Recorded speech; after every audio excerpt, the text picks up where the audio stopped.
He slid the papers across the table without looking at her. Not a word. Not even the small mercy of eye contact. Adrian Cross set his fountain pen down on the mahogany surface with the same indifferent precision he used to sign acquisition contracts, and he waited for his wife of 5 years to pick up where he had left off, at the bottom of the last page, on the line that would make her disappear from his life forever. Serena Vale picked up the pen. Her hand didn't shake. That was the thing nobody in that conference room expected. Not the two attorneys on Adrian's side, not the court-appointed witness sitting stiff-backed near the window, not even Adrian himself, who had glanced up for just a fraction of a second before looking away again. He had been waiting for tears. He had been waiting for one last attempt at negotiation, one more quiet plea in that voice she had that never quite rose above a certain register, no matter how badly she was hurting. She signed her name in full, set the pen down, pushed the papers back. "Thank you," she said, and she meant it for something he would never understand. If you've ever loved someone who looked straight through you, who shared your bed and your table and your last name and still somehow never saw you standing there, drop the name of your city in the comments right now. Let me know where in the world you're watching from, because this story is about to travel somewhere you did not see coming. Hit that like button, subscribe if you haven't already, and do not go anywhere. What happens in the next 2 minutes outside that courthouse will change everything you think you know about who holds the real power in this world. This is part 1. Shumped. The conference room was on the 14th floor of a building that cost more than most people would earn across 3 lifetimes. Floor-to-ceiling glass on 2 sides. A view of the financial district that Adrian Cross had spent 11 years clawing his way up through. One hostile acquisition, one bankruptcy restructuring, one leveraged buyout at a time. Until his name appeared on the kind of buildings you didn't look at directly on a sunny day. The furniture in that room had been chosen by a designer whose day rate exceeded Serena's monthly allowance inside the marriage. The water in the crystal pitcher had been flown in from somewhere with a name that sounded made up. Serena sat on the wrong side of all of it. She had been sitting on the wrong side of things for 5 years. She understood this now in the way you only understand a long mistake after you finally, completely stopped making it. Adrian's lead attorney, a man named Prescott, whose suits were always slightly too correct, slightly too pressed, like a weapon disguised as clothing, gathered the signed documents with practiced efficiency. He tapped the edges against the table to align them. He slid them into a leather portfolio. He did not look at Serena once during this process. "The property settlement is as agreed," Prescott said, addressing the space between Adrian and the window. "Mrs. Cross, Ms. Vale, will receive the terms outlined in Schedule C. The Manhattan apartment transfers within 30 days. The remainder of the liquid settlement will clear within—" "She knows what she's getting," Adrian said. His voice hadn't changed in 5 years either. That low, contained certainty. The voice of a man who had never once in his adult life been told no by anyone who could afford to mean it. He was 41 years old, and he looked like someone had taken the concept of control and given it a face. Dark hair, severe jaw, the kind of stillness that other men in powerful rooms instinctively adjusted themselves around. Serena had spent 5 years adjusting herself around it. She was done with that now. She stood, smoothed the front of her jacket, a simple charcoal thing she had bought herself 3 years ago. One of the few items in her wardrobe she had chosen without asking whether it was appropriate for whatever function Adrian needed her to appear at next. She picked up the overnight bag she had set beside her chair when she came in that morning. One bag, everything else she was leaving. "Serena!" Adrian's voice came from behind her as she reached the door. She stopped, didn't turn. "The car service is arranged for noon," he said, "to take you to the apartment." "I won't need it." A pause. Short. The kind that happens when someone says something small that lands with unexpected weight. "The building's 20 blocks from here," he said. "I know where it is." She opened the door and walked out. The elevator bank was empty. She rode down alone, watching the numbers drop. And she thought about a morning 4 years ago when she had ridden this same elevator up to surprise Adrian with lunch. She had packed it herself, something she'd read he used to love before he became the kind of man who ate at restaurants where you called ahead for a table the previous Tuesday. The receptionist on the executive floor had looked at her with an expression Serena still hadn't fully named. Not quite pity, not quite contempt, somewhere in the narrow, uncomfortable space between the two. Adrian had been in a meeting. His assistant had thanked her. The lunch had gone somewhere. She had ridden back down. She hadn't tried that again. The lobby doors opened onto the street, and the city hit her all at once.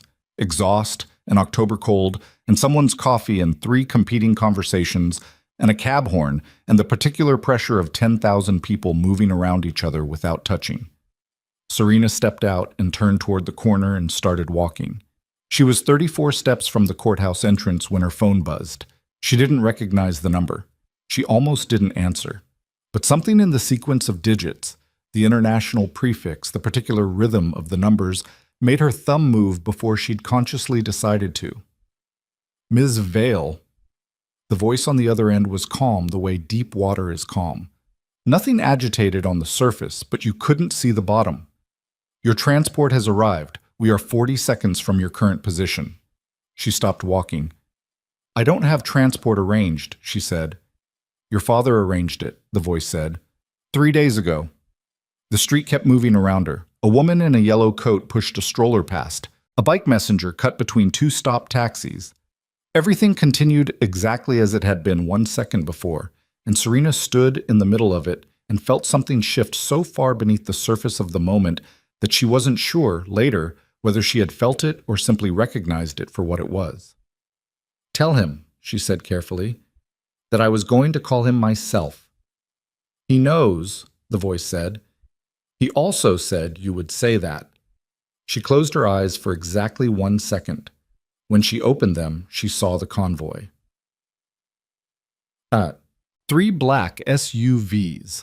Not the aggressive, look-at-me black of someone trying to project power. This was the flat, matte black of something that did not need to announce itself because the announcement was already understood. They came around the corner in formation, unhurried, and they stopped in a line at the curb with the synchronized precision of a military exercise. The doors opened simultaneously. 7 men got out, all of them in dark suits, all of them moving with the particular quality of motion that comes not from training alone, but from years of training followed by years of actual use. They positioned themselves without being directed. 2 at the perimeter, 2 flanking the building entrance, 1 who stayed at the lead vehicle's door, and 1 who walked directly toward Serena. He was perhaps 60, silver-haired, a face that had been handsome once and had become something more useful than handsome. It had become reliable. He stopped 4 feet from her and inclined his head in the slight, formal way of someone acknowledging a rank above their own. Ms. DeLuca, he said. Not Vale, not Cross. DeLuca. Mr. Carver, she said. She knew him. She had known him since she was 8 years old. You didn't need to come personally.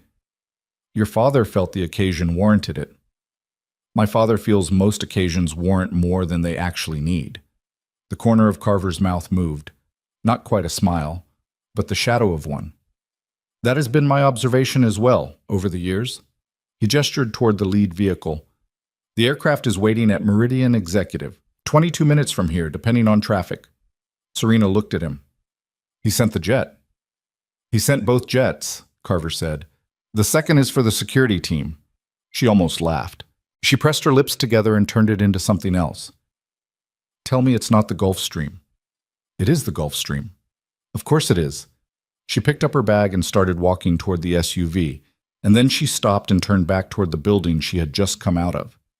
She was not looking for Adrian. She was not looking for anything in particular. She was just looking, the way you look at a room you're leaving for the last time, not with longing, but with a kind of clear-eyed inventory. This happened here. This ended here. I was this person in this building, and now I will be something else somewhere else. She turned back. All right, she said. Let's go. Adrian Cross was watching from the conference room window on the 14th floor. He had not meant to watch. He had moved toward the window out of habit. He always stood at windows when he was thinking, some architectural relationship between altitude and the sensation of control, and he had looked down at precisely the moment the convoy came around the corner. Prescott was saying something about the tax implications of the settlement structure.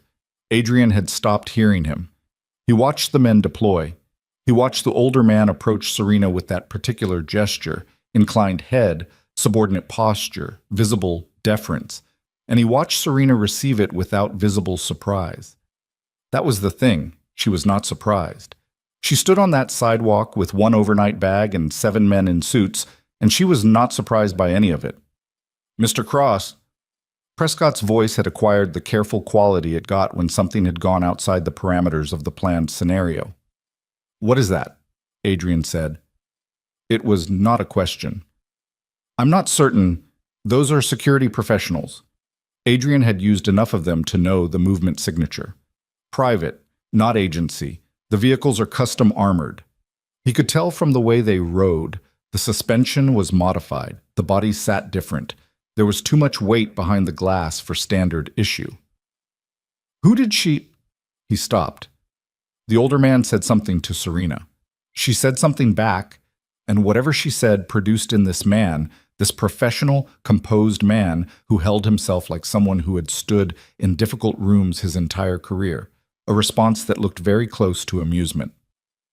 Then she took her bag and walked to the vehicle and got in, and the door closed, and the convoy pulled back into traffic. And from the 14th floor, through floor-to-ceiling glass, Adrian Cross watched a private jet cross the visible strip of sky above the financial district, banking south, and disappear.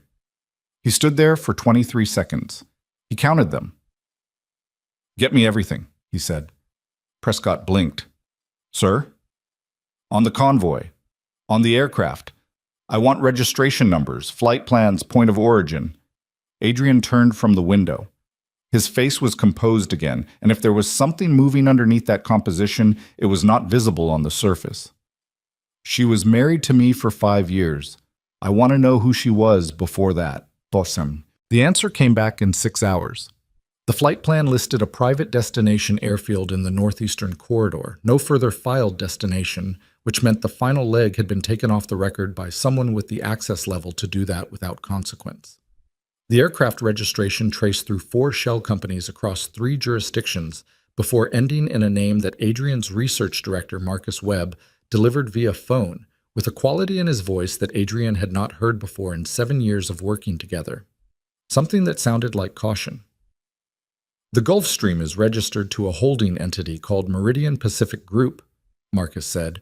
"That entity is a subsidiary of Teleris International, which is itself a holding company. Teleris traces to a private family trust." A pause.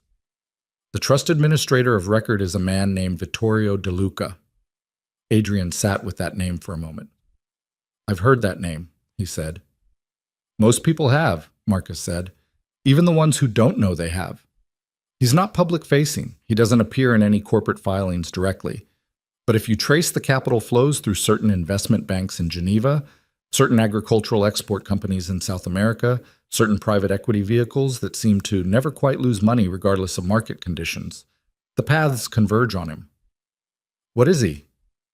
Another pause. Longer this time. "He controls a financial network," Marcus said carefully, "that operates across 17 countries. The surface layer is legitimate: import-export, real estate, private banking, logistics. The layer beneath that is—" He stopped.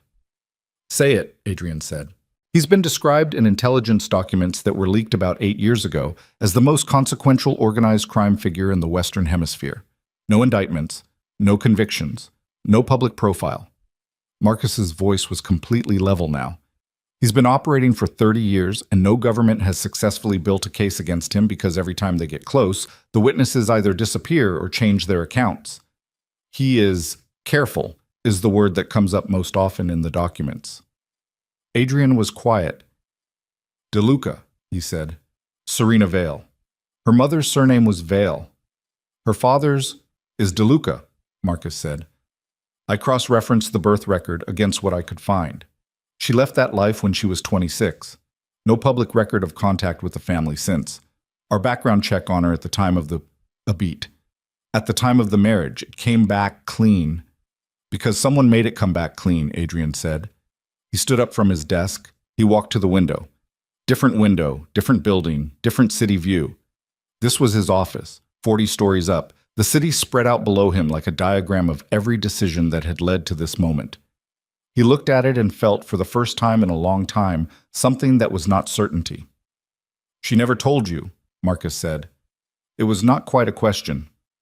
"No," Adrian said. "She did not." "Mr. Cross." Marcus's voice dropped slightly. "There's something else." "Tell me." "In the last 72 hours, since the divorce proceedings became a matter of public record, I've been running routine monitoring on our financial exposure. Standard practice." Another pause. "Two of our primary lending institutions have initiated internal reviews of our credit facilities. Not public, not announced, but the internal flags are visible if you know where to look." Adrian turned from the window. "Which banks?" he said. Marcus named them. They were two of the three institutions that held the major debt facilities for Adrian's current expansion, the capital he had leveraged 3 years ago to take the company from a 9-figure operation to an 11-figure one. The expansion that was, at this precise moment, 8 months from reaching the kind of financial stability that would have made the debt irrelevant. "And this started 72 hours ago," Adrian said. "The day the divorce filing became public record," Marcus confirmed. Adrian was very still. "She was protecting me," he said. He said it not as a question, not as an accusation, but with the flat precision of a man identifying a structural error in a design he had believed was sound. He said it the way you say something when you have understood it too late to matter. "It would appear," Marcus said carefully, "that there are parties who were waiting for her to no longer be adjacent to you." "Find out who," Adrian said. "Mr. Cross, given what we now know about who she—" "Find out who," he said again. "And Marcus." His voice was steady, completely steady. "Get me a contact for DeLuca. I don't care how long it takes. I don't care what it costs." He hung up. He stood at his window for a long time in the dark, and he thought about a woman who had sat across from him at a dinner table 312 times. He had counted once during a particularly empty stretch of winter and regretted it immediately, and who had spoken carefully and listened more carefully, and who had never, in 5 years, once raised her voice, not because she was weak, but because, he understood now, she had never needed to. He thought about the morning she had shown up at his building with lunch she had packed herself. He had been in a meeting. He hadn't even known she'd come until his assistant mentioned it 2 days later. He had said, "Oh," and he had moved on to the next thing. He stood at the window and he thought about that "oh" for a long time. The jet reached altitude in 14 minutes. Serena sat in the rear cabin, her overnight bag stowed, a cup of coffee on the table in front of her that she had not touched. Outside the window, there was nothing but cloud cover and the last thin orange line of October light at the horizon. Carver appeared in the cabin doorway. He had the measured physicality of a man who had spent decades being present without crowding a space. "Your father is on a secure line," he said. "If you're ready." She wrapped both hands around the coffee cup. Didn't drink it, just held it. "Is he going to start with how he knew this would happen?" she said. "Or is he going to go straight to asking whether I'm all right?" Carver's expression did not change. "Based on 31 years of observing your father, Ms. DeLuca, I would estimate he begins with the latter and reaches the former within 90 seconds. She nodded. "Tell him I'll call him when we land." "He expected you to say that as well." "And?" "He said to tell you that he will be waiting exactly where he always is." She looked at the horizon. The orange line was gone now, just gray and dark, and the hum of the engines and 37,000 feet of nothing beneath them. "Then he knows I'm coming," she said. "He's known since the day you filed," Carver said. "He's been waiting since then." She picked up the coffee cup and drank. It had gone cold. She drank it anyway, because it was there, and because she had learned a long time ago, first in the house where she grew up, and then in a different house where she had believed, for a while, that she could make something ordinary out of her extraordinary inheritance, that you drank what was in front of you, cold or otherwise, and you kept moving. The jet flew north. Behind it, in a city she had just left, a man stood at a 40-story window and began, slowly and too late, to understand the shape of what he had thrown away. The estate sat 12 kilometers from the coast, behind a gate that didn't appear on any commercial mapping service, and a road that wasn't marked on any publicly available survey. The wall surrounding it was old stone, the kind that had been repaired so many times over so many decades that it had become something other than what it started as.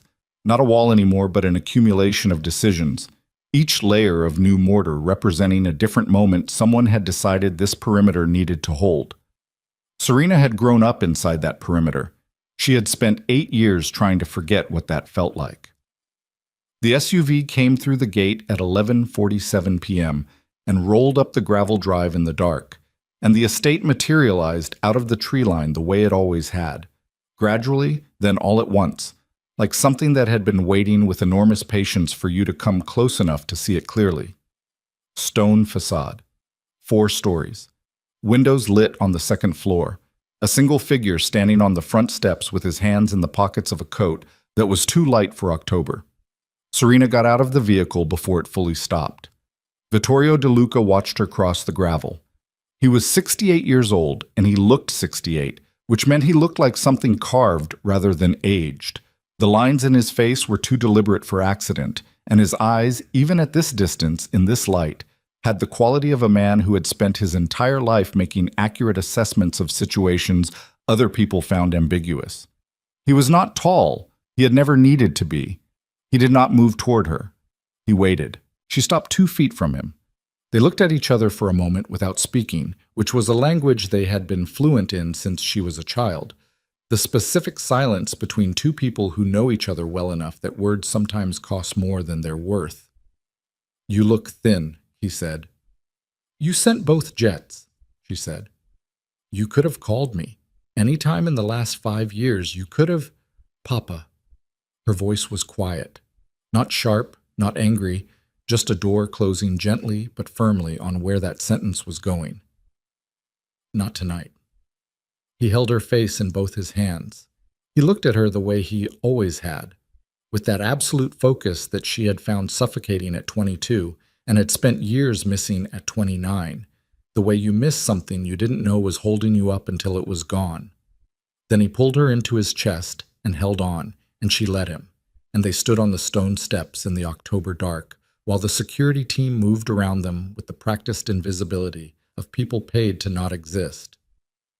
"Come inside," he said. "We have things to discuss." "I know. There's food." "I'm not hungry."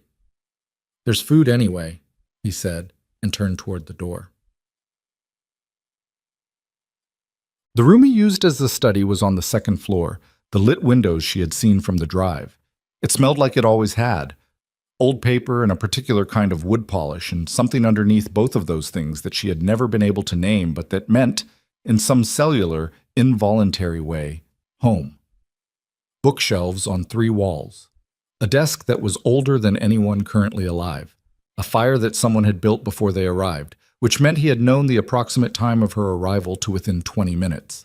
Of course he had. There was a man already in the room.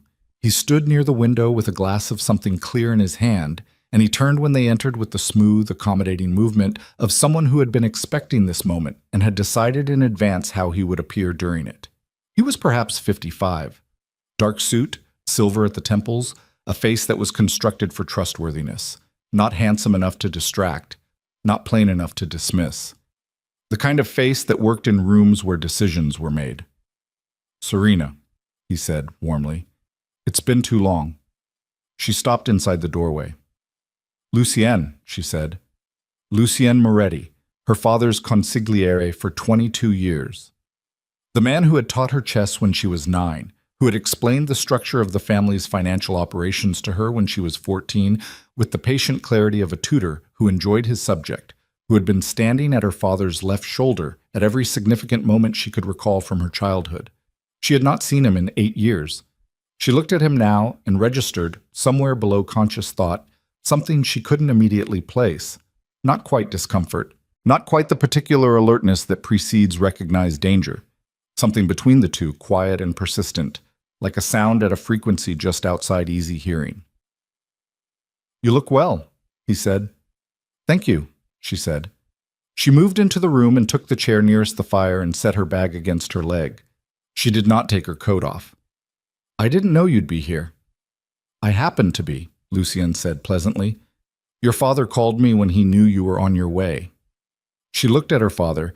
He had moved to his desk and was pouring something from a decanter. His back was to her for a moment. The timing worked out, Vittorio said. Serena said nothing. I'm very sorry, Lucien said, about the marriage. I know that's not an easy... It's fine, she said. Divorce is never... It's fine, Lucien. She said it without heat, level, clean, final. He absorbed it with a gracious nod, and she turned toward her father. You said we have things to discuss. Vittorio set a glass in front of her and sat down behind the desk. He looked at her for a moment, and she saw something in his expression she didn't see there often. Not worry. He was not a man who worried in any conventional sense. Something more like calculation applied to a situation he wasn't entirely certain he had mapped correctly. There are developments, he said, that began before the divorce was filed. What kind? The kind that are connected to you without being about you, he said. Or that's how it appeared at first. She waited. 3 months ago, Vittorio said, someone began making approaches to certain of our partners. Not aggressive approaches, quiet ones. Information gathering, initially. Questions about succession, about who would hold authority in the organization if my position were to change. The fire cracked. Serena didn't move. Who was asking, she said. That's what we've been working to determine. Vittorio looked at the desk surface for a moment. The inquiries were made through layers, careful ones. But the pattern of the questions, who they targeted, what specifically they asked, suggested someone with detailed knowledge of our internal structure. Someone inside, Serena said. That's the conclusion we've been working toward, he said. Yes. The room was quiet. Lucien had moved to a chair at the edge of the conversation, out of the direct line between them, the way he always positioned himself, close enough to be part of things, far enough to observe them. She remembered noticing that as a child. She had thought it was just his style. And the divorce, she said. You think it's connected. The timing is not accidental, Vittorio said. Whoever is asking about succession knows that you are... He stopped, chose his next words with the careful deliberateness of a man who didn't often have to search for them. That your position within this family represents a complication for anyone trying to restructure the hierarchy. I'm not in the hierarchy. You are the hierarchy, he said simply. You always have been. You chose not to occupy it. That's a different thing. She picked up the glass he'd set in front of her, put it down without drinking. So someone wanted me out of the picture, she said, and someone, possibly the same someone, made moves to make that happen. Or helped it happen, Lucien said from his chair. His voice was helpful, measured. It's possible the divorce itself wasn't engineered. It's possible someone simply watched for it, waited, used it as a signal. She looked at him. That's a specific theory, she said. It's one of several, he said, and smiled slightly. I've been working through all of them. I'm sure you have, she said. Peace. She didn't sleep until 3 a.m, and when she did, it was the light, surface sleep of someone whose body has shut down before their mind caught up with the decision. She was in her old room. Vittorio had kept it unchanged, which had always seemed to her either touching or unnerving depending on which version of herself she was when she thought about it. The same furniture, the same narrow window that faced east and let in the first light before anything else in the house woke up. She lay in the dark and she thought about Lucien Moretti. She thought about the specific quality of his voice when he had offered the theory about the divorce, not engineered but simply waited for. The way he'd positioned it as one of several options while making it feel like the most reasonable one. She thought about 22 years of him standing at her father's left shoulder, and she thought about how, in her experience, the most dangerous people in any room were never the ones who demanded to be noticed. She got up at 4:30 and went to her father's study. He was already there. He was almost always already somewhere. I need to know, she said, standing in the doorway, who has had access to the succession discussions. Names. Not a summary. Names. He looked up from whatever he'd been reading. He was not surprised to see her. He was never surprised, which had been simultaneously his greatest asset and the most exhausting thing about being his daughter. 7 people, he said, inside the organization, including Lucien. A pause, very short. He's been involved in every significant discussion for 22 years. That's not an answer. Yes, Vittorio said. including Lucienne. She came in and sat down across from him. The fire had burned low but hadn't gone out. Someone had added wood at some point. She hadn't heard anyone, but someone had been in the room. "Has it occurred to you," she said carefully, "that someone who knew exactly how to make those succession inquiries look like they came from outside might have been working from a very comfortable position on the inside?" Her father was quiet. "It's occurred to me," he said. "And?" "And Lucien has been with me since before you were born," he said. "He has had 22 years of opportunities." "Which means he's either the most loyal person in this organization," she said, "or the most patient." The words landed in the space between them and stayed there. Vittorio looked at his daughter. She looked back at him. They had the same eyes, the shape of them, the particular gray, and sitting across from each other they had always looked, to anyone watching, like two versions of the same argument made flesh. "I'm not accusing him," she said. "I'm asking you whether you've considered the possibility." "I've considered it," he said. "What are you going to do about it?" He looked at the low fire. "I'm going to continue gathering information," he said, carefully. "While he's in this house." "I've kept more dangerous men closer," Vittorio said, and his voice had a quality she recognized. Not cold exactly, but the temperature that comes just before cold, the moment before something that has been liquid becomes something else entirely. "I know," she said. "That's what worries me. Us." The call from Marcus Webb came to Adrian's personal cell at 6:14 in the morning, which meant it was not a call Marcus wanted on any logged line. Adrian was already up. He had not slept well, which was a thing he experienced rarely enough that the rarity itself was information. "The 2 banks," Marcus said. "The internal reviews. I pushed harder on how that started." "Tell me." "It started with a memo," Marcus said. "Internal, inside the bank's risk department, flagging exposure on our facilities based on what it called a pause, the sound of paper, or a screen. Based on what it called altered risk profile following changes to adjacent guarantor relationships." Adrian was at the window again, pre-dawn gray outside, the city not yet fully itself. "Adjacent guarantor," he said. "What does that mean?" "In the language of that memo," Marcus said, "it means someone. Someone adjacent to our operation had been informally, not legally, not documented, functioning as a backstop, a deterrent, something that made the banks comfortable enough with our exposure that they didn't look too hard at the leverage ratio. And with that person gone, they're looking," Marcus said. "Hard." Adrian stood very still. "She never signed anything," he said. "There's no document." "No. There wouldn't be." Marcus's voice was careful. Her presence itself was the document. The banks knew who her father was. At some level, the level at which institutions know things they don't write down. They knew that a company married, effectively, to the DeLuca family's sphere was a company that certain parties would not allow to fail catastrophically. And now she's gone, Adrian said. "The protection is gone," Marcus confirmed. "And whoever wanted that protection gone has now moved to the next step." He paused. 2 board members have been contacted, privately, by an entity called the Hartwell Group. I'd never heard of them until 40 minutes ago. They're making acquisition noises. They want to schedule calls. "Who is Hartwell?" "That's what I'm working on." "But Adrian," Marcus stopped. He didn't use the first name often. "The speed of this, the sequencing, the divorce becomes public record, and within 72 hours the banks start their reviews, and within 96 hours a previously invisible acquisition vehicle is reaching out to board members. This was prepared in advance. Somebody has been sitting on this for a long time." Adrian turned from the window. "Someone inside the board," he said. "That's where the preparation would have to live," Marcus said.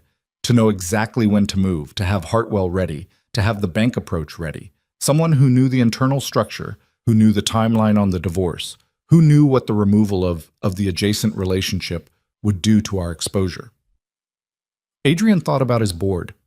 He had built it over 8 years, 7 members including himself. He ran through them the way you run through a list of structures you've built and trusted, looking for the weak point, looking for the place where the weight had been going in a direction you hadn't measured. I need you to pull financial disclosures on all board members, he said. Going back 5 years. Any relationship with any entity that looks like Hartwell or connects to Hartwell. Already started, Marcus said. And Marcus. Adrian's voice was completely flat now, all the texture ironed out of it. If this goes where I think it's going, if someone inside this board has been building toward a takeover and used the end of my marriage as the trigger, I need to know before they make their next move. Understood, Marcus said. How long? 24 hours, Marcus said. Maybe 36. Adrian looked at the window. The gray outside was beginning, barely, to lighten at the edges. 36 hours, he said. All right. He hung up and stood in the silence of his apartment, 52 stories up, a view that had cost more than most buildings. And he thought about the fact that somewhere in a company he had spent 11 years building with the obsessive, sleepless, sometimes ruthless focus that had also cost him a marriage and apparently any ability to notice when the person sharing his house was the only thing standing between him and the deliberate dismantling of everything he'd made. He picked up his phone again. He found the number Carver had quietly placed in his phone's contact list while standing outside the courthouse. He had noticed it go in, had said nothing, and he looked at it for a long moment. Then he called it. It rang 4 times. 5. He was preparing for voicemail when it picked up. Silence on the other end. Not the silence of a bad connection. The silence of someone who had answered and was waiting. This is Adrian Cross, he said. I need to speak to Serena. More silence. Then a voice. Carver's voice, measured and impersonal as a locked door. Ms. DeLuca is not available. Then I need to speak to Vittorio DeLuca. A pause so slight it was almost not there. Mr. DeLuca does not take unscheduled calls, Carver said. Tell him, Adrian said, that whatever is happening to my company right now is also happening to his. Tell him the target isn't just me. Tell him someone is using my collapse as cover for something larger. He stopped, steadied himself. Tell him I think we have a common problem. A long silence. Adrian held the phone and waited, and he thought about patience, which was not his natural territory, and about the specific feeling of standing on ground that had seemed solid 3 days ago and now had a quality he did not like at all. Hold, Carver said. The line went quiet but did not disconnect. Adrian held. 3 minutes passed, then 4. Then a voice came on the line that he had never heard before, low, careful, accented in a way that placed it in multiple geographies simultaneously without settling in any of them, and the voice said with the unhurried authority of someone who had never once in his life needed to rush anything, Mr. Cross, I've been wondering when you would call. And in the estate 12 kilometers from the coast, in the second-floor study where the fire had been rebuilt and the morning light was coming through the east-facing windows, Serena stood in the doorway with a cup of coffee in her hand and watched her father pick up his phone, and she watched his face as he listened, and she watched the moment, precise and visible, a shift in the set of his jaw, when he decided something she hadn't been consulted about. She walked into the room. He held up one finger. She stopped. Yes, he said into the phone. I understand the position you're in. A pause. No, not yet. Another pause. Longer. That is not a conversation for a phone call, Mr. Cross. If you want to understand what is happening to both of us, you will come here. He looked at Serena as he said it. She held his gaze. I will send the coordinates to the number you're calling from. You have 12 hours. He paused once more. And Mr. Cross, come alone. He ended the call and set the phone on the desk. The room was very quiet. No, Serena said. He's already... No, she said again. You do not bring him here. This is not... You do not make that decision without talking to me first. Serena, he is not family, she said. Her voice was steady, but there was something in it now that hadn't been there the night before, something tight and load-bearing. He is not an ally. He is a man who spent 5 years looking through me and then signed his name on a document that cut me loose, and whatever is happening to his company right now is not... She stopped, pressed her lips together, looked at the window for a second. Whatever is happening to his company is not our responsibility. It may be connected to what's happening to ours, Vittorio said. Then we deal with what's happening to ours. And if the same hand is behind both? He looked at her with that absolute patient focus.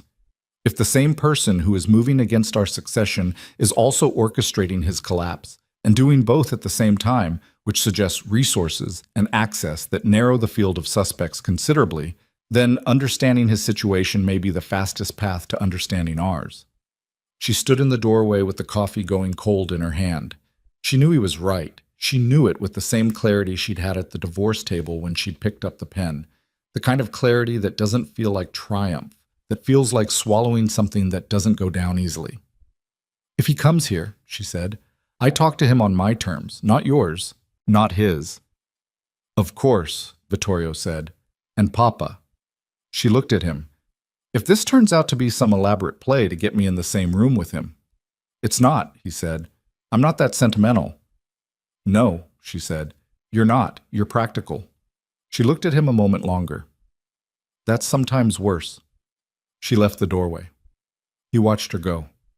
He sat for a moment in the study, in the early morning light, and he thought about his daughter, who had always been the sharpest thing in any room she entered and had spent 5 years pretending otherwise for a man who hadn't noticed. He thought about Lucien, who was sleeping 2 corridors away in the East guest room. He thought about the succession inquiries that had started 3 months ago, and the particular way they'd been structured, specific enough to demonstrate internal knowledge, vague enough to provide cover.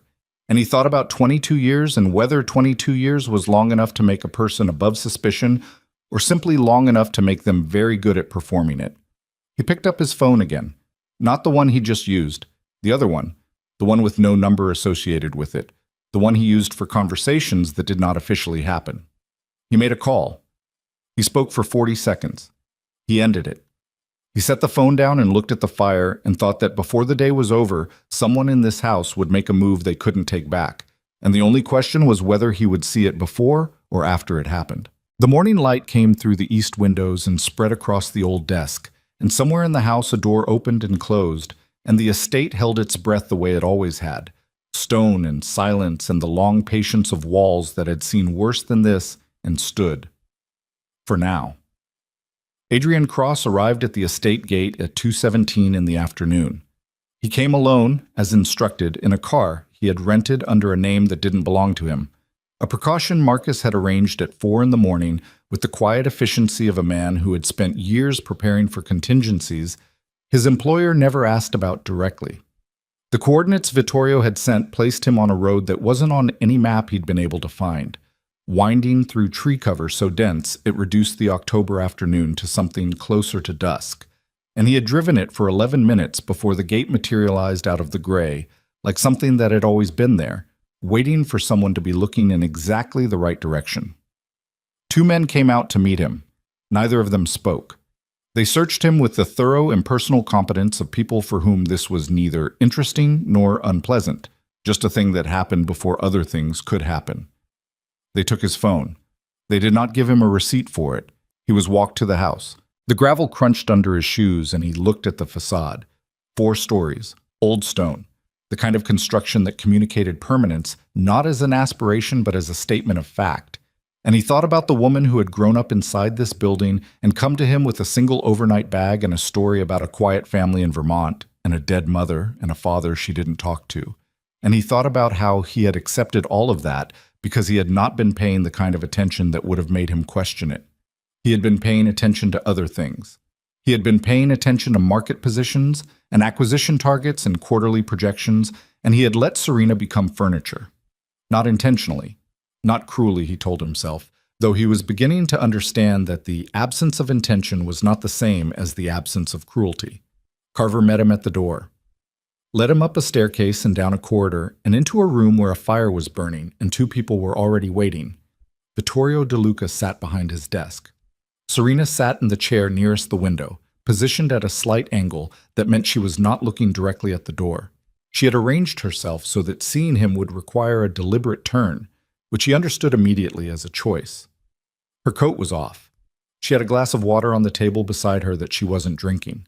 She was wearing the same clothes she'd had on at the courthouse, and something about that, the continuity of it, the fact that she had not yet changed, as though this day were still the same day that had started across a conference table, hit him in a way he hadn't prepared for. He stood in the doorway for 1 second, then he walked in. "Mr. Cross," Vittorio said. Not warm, not cold. The temperature of someone conducting a meeting that is necessary but not welcome. "Mr. DeLuca." Adrian stopped a few feet inside the room. He looked at Vittorio. Then he looked at Serena. She turned her head.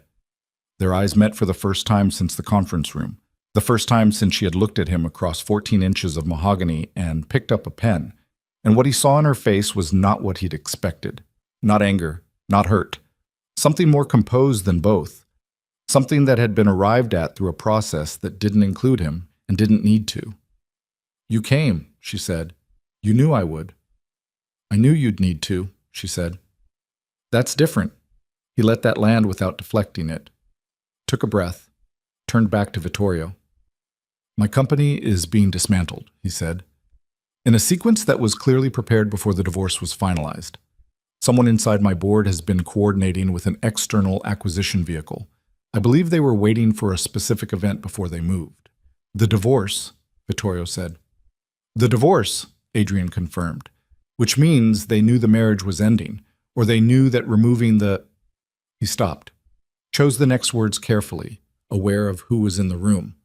Removing a certain element of the company's adjacent relationships would trigger the bank reviews. They needed that to happen before they moved. Vittorio looked at him steadily. "You believe someone manipulated the dissolution of your marriage to use it as a financial trigger. I believe it's possible that someone created conditions that made the dissolution more likely," Adrian said, "and then waited for it." The room was quiet for a moment. The fire made a sound. "We have a similar concern," Vittorio said.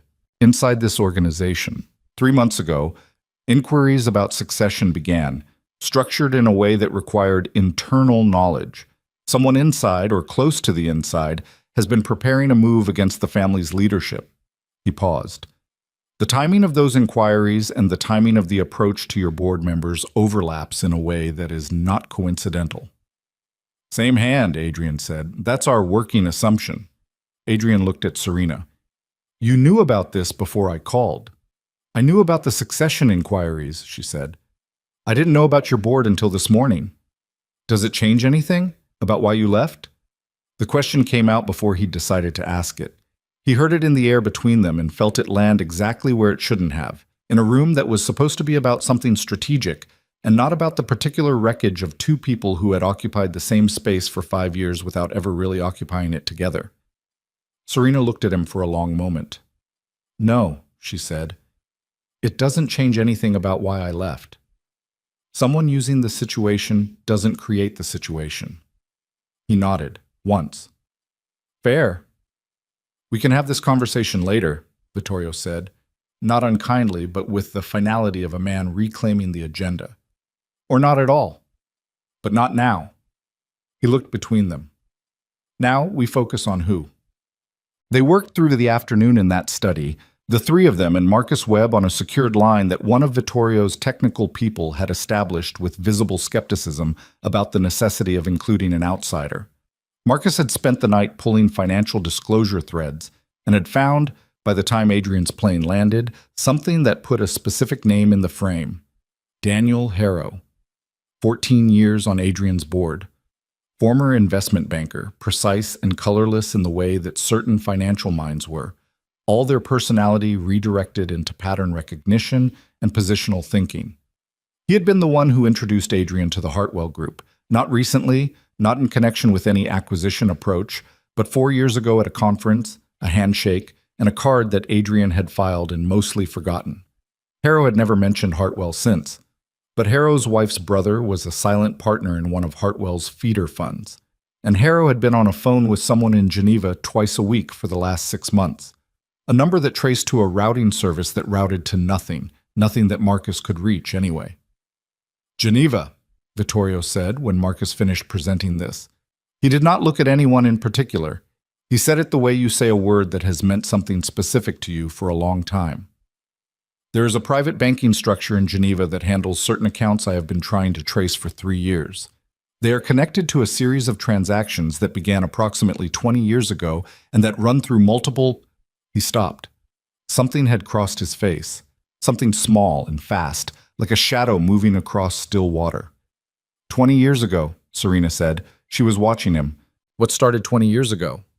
A series of transactions, Vittorio said carefully, that I initially attributed to a competitor, a man who no longer operates.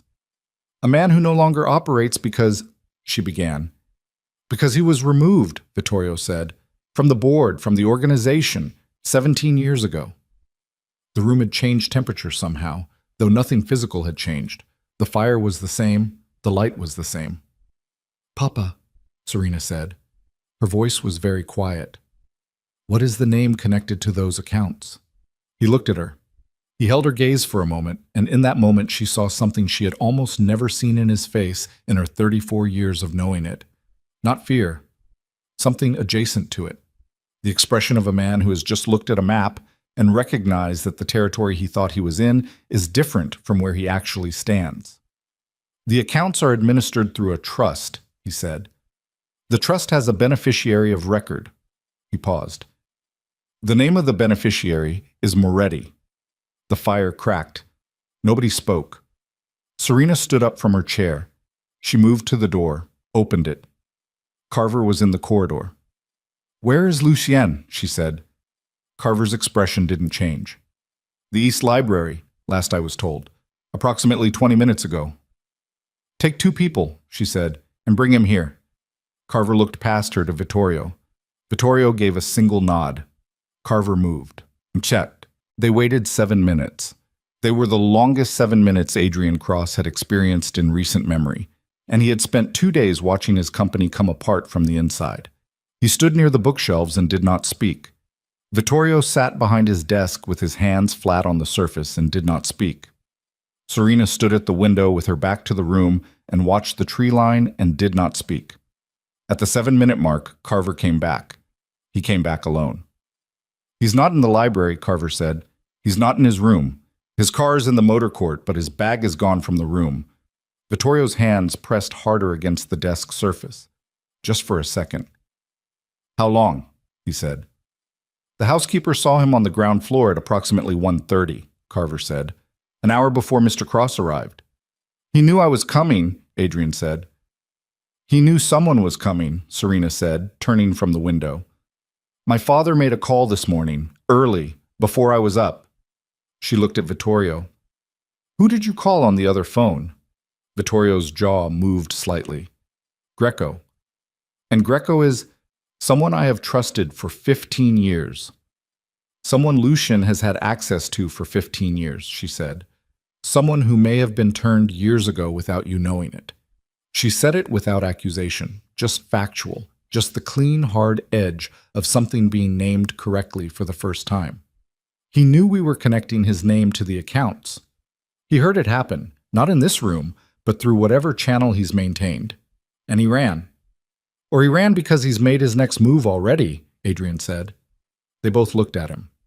Someone who's been building this for 20 years doesn't run out of fear, he said.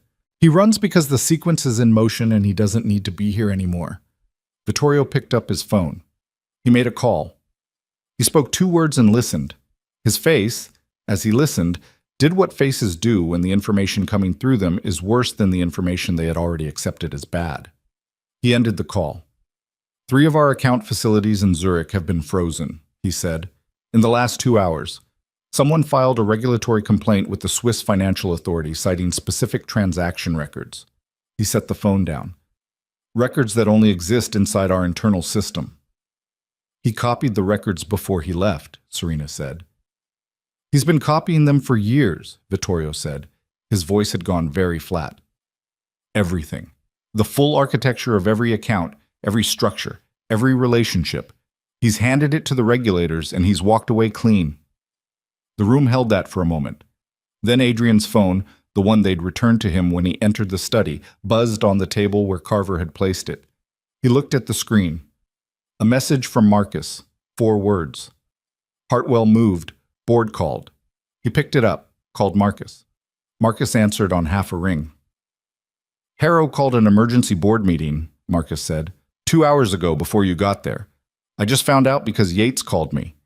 Yates was one of the board members Adrian trusted completely, a woman who had been with the company since year 3 and who had never, in his experience, moved for anything except the truth. The agenda item is a vote of no confidence in your leadership, citing...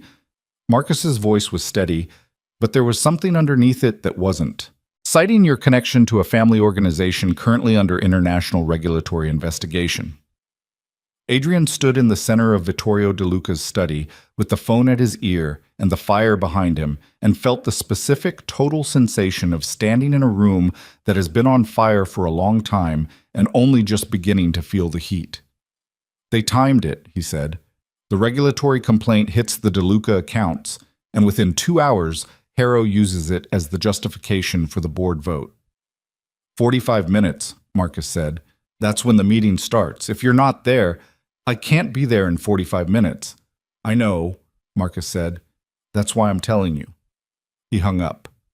He looked at Serena. She had been watching him during the call with the particular attention of someone who is reading a situation through the visible responses of someone inside it. You're bored, she said. Emergency session. They're using the regulatory action against your family's accounts to push a no-confidence vote. She was very still for a moment. How long have you had Harrow on your board? 14 years. And how did he come to be there? Adrian thought back. The memory was old enough to have lost some of its texture, but the shape of it was still clear. He was recommended, he said slowly, by a colleague, an introduction at a conference. Which conference? She said. He named it. What year? He told her. She turned to her father. The look between them was fast and specific, the shorthand of people who have just recognized a piece of information landing in a context that changes its meaning entirely. That conference, Vittorio said, was the same year Lucien made first contact with the Geneva banking structure. He said it with the tone of a man confirming a thing he has already calculated and does not like. He was there. I sent him to represent our interests in 3 meetings that week. He planted Harrow, Serena said, 14 years ago. He put his man on your board. She looked at Adrian. Before we ever met. Before the marriage was even a possibility. The silence in the room was a different kind of silence now. It had weight to it. The weight of a long architecture becoming suddenly and completely visible. He didn't use the marriage as a trigger, Adrian said slowly. He engineered the marriage. Serena went very still. He created the conditions, Adrian said, working it as he spoke. The way he worked financial structures, following the logic through each step, not stopping until the full shape was clear. He put Harrow on my board years in advance. He needed a company that was exposed enough to be vulnerable, but strong enough to be worth taking. He needed a connection between that company and your family. He needed that connection to be real enough to provide the protective cover that would make the banks comfortable. And then he needed a way to end it that he controlled. He introduced us, Serena said. Her voice was very flat. The charity event, 4 years before we were married. He brought me into that room. Adrian remembered it. He had thought for years that meeting Serena had been one of those random accidents of proximity that changed the direction of a life. A gallery opening, a crowd, a woman standing alone near a photograph of something he'd forgotten now, some landscape, some city, and turning when he stopped beside her. Lucien Moretti had introduced them. He hadn't thought about that in years because it had seemed irrelevant. People introduced other people. That was what people did. He needed the marriage to last long enough to establish the protective relationship with the banks, Serena said. 5 years was enough. He needed me close to your company long enough for the banks to structure their comfort around the adjacency. Then he needed a reason to end it. She stopped. Her jaw tightened. He needed us to end it ourselves, so there would be no visible hand. What did he give us? Adrian said. What did he use? She looked at him. There was something in her expression that was not quite pain and not quite anger, something harder than both. Elena Vasquez, she said. The name hit him like a physical thing. Elena Vasquez, 18 months ago, a consultant his company had hired for a 3-month project. A woman who had been available was the word that came to him with a sickness he recognized as deserved, in a way that Serena, exhausted and invisible in a marriage she was disappearing inside of, had not been. He had not acted on it. He had come close. Close enough that there had been a night that Serena had walked into a room and seen something in his face and in Elena Vasquez's proximity that she had never mentioned again, and that had nevertheless been, he understood now, the moment something finally and permanently broke. She worked for him, Adrian said. I'd bet everything on it, Serena said. She didn't do anything. We didn't. She didn't need to, Serena said. She just needed to be exactly what she was, in exactly the right place, at exactly the right time. She didn't break the marriage. She just... Serena looked at the window. She showed me what was already broken. The room was very quiet. He used us, Adrian said. Both of us. The whole thing. For 20 years he's been building toward this, Vittorio said. His voice had the quality of someone describing a fire they are inside of. He needed my organization weakened by succession uncertainty. He needed your company vulnerable through financial exposure. He needed both to occur simultaneously so that whoever moved against both of us, Hartwell, his financial vehicle, positioned to absorb your company's assets, could do so while we were each dealing with our own crisis. He paused. And with the regulatory filing, he has now created the legal justification for seizure of the DeLuca accounts, which will be used to fund the acquisition of my company, Adrian said. He's using your frozen assets as leverage in the banking system to accelerate the credit review on my facilities. One move funds the next. Serena turned from the window. Her face had the particular quality it had at the courthouse. Resolved, clear, stripped of everything that wasn't essential. She picked up her phone. I need Reyes, she said to no one specifically, and then to whoever answered when she dialed. Get me Reyes and get me Okafor, both of them. I need them here within 3 hours. A pause. I don't care where they are. 3 hours. She hung up, looked at her father. The Geneva accounts. Is there a secondary structure, something Lucian wouldn't have had access to? There's a structure he never knew existed, Vittorio said slowly. How liquid? Liquid enough. Then we have a window, she said. Small, but we have one. She looked at Adrian. Her voice was not warm. It was not cold either. It was the voice of someone who has decided to do a practical thing for practical reasons and is not going to decorate that decision with anything it doesn't need. Your board meeting is in... She looked at his phone on the table. 31 minutes now. You're not going to make it. But Yates can. Yates is one vote. Yates is one vote who can call for a procedural delay on the grounds of incomplete notification of all principals, Serena said. 24-hour delay is standard in your bylaws for any vote with direct leadership implications. I know, because I read your company's governing documents in the first year of our marriage, because I had nothing else to occupy my time, and because the habit of knowing the structural rules of every room I'm in was beaten into me in this house before I was 12 years old. She said it without bitterness, just information. Call Yates. Tell her to invoke the delay. You have 30 minutes to reach her. He picked up the phone. He stopped. Why are you helping me? He said. She looked at him for a moment, straight and level and without the protective deflection of someone who hasn't thought about the answer. Because Lucien Moretti spent 20 years treating both of us like instruments, she said. And I am done being a thing that someone else plays. She held his gaze.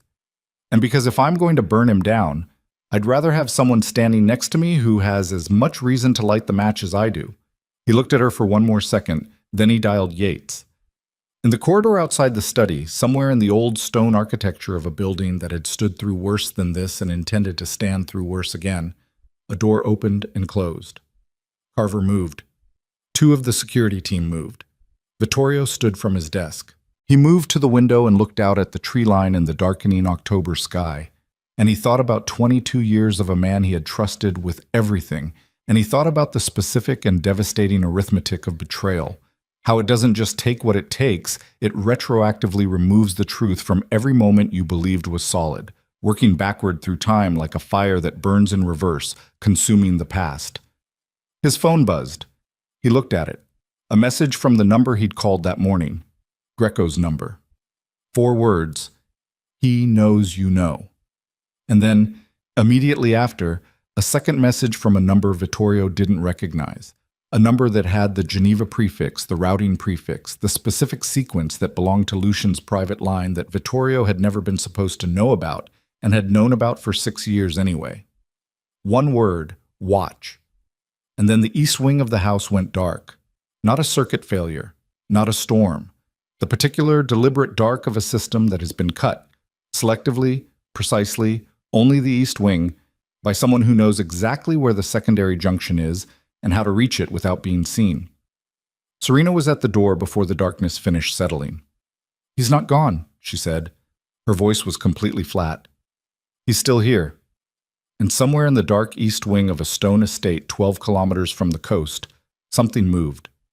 A sound that might have been a footstep or might have been the house settling, but that landed in Adrian Cross's chest with the force of absolute certainty that the game they thought they were about to start playing had, without warning, already begun. The east wing stayed dark for 11 seconds before the backup generators kicked in. And in those 11 seconds, 3 things happened that nobody in the study was positioned to stop. The first was the sound, a single sharp impact from somewhere deep in the east corridor, the kind of sound that a body makes when it meets a wall with velocity and no preparation. One of Carver's men. They found out later it was the younger one, Torres, 26 years old, who had been positioned at the junction between the main hall and the east passage. The second was Vittorio's phone going dead, not out of battery, cut. The signal in the entire estate dropped simultaneously with the power, which meant the communications jamming had been built into whatever device Lucien had triggered from inside. Not a circuit breaker pulled in a utility room, but a prepared system placed in advance, which meant he had been planning this particular exit or this particular return for longer than the last 24 hours. Longer, possibly, than any of them wanted to calculate. The third was the door at the far end of the study opening. Not the door they'd come through, the other one, the one in the south wall that Serena had assumed was a closet because it had always been kept locked and nobody in this house explained things you didn't specifically ask about. It opened inward, slowly, and the man who came through it was not Lucien Moretti. He was younger, 40, perhaps. Built the way men are built when physical capacity is a professional requirement and not a personal vanity.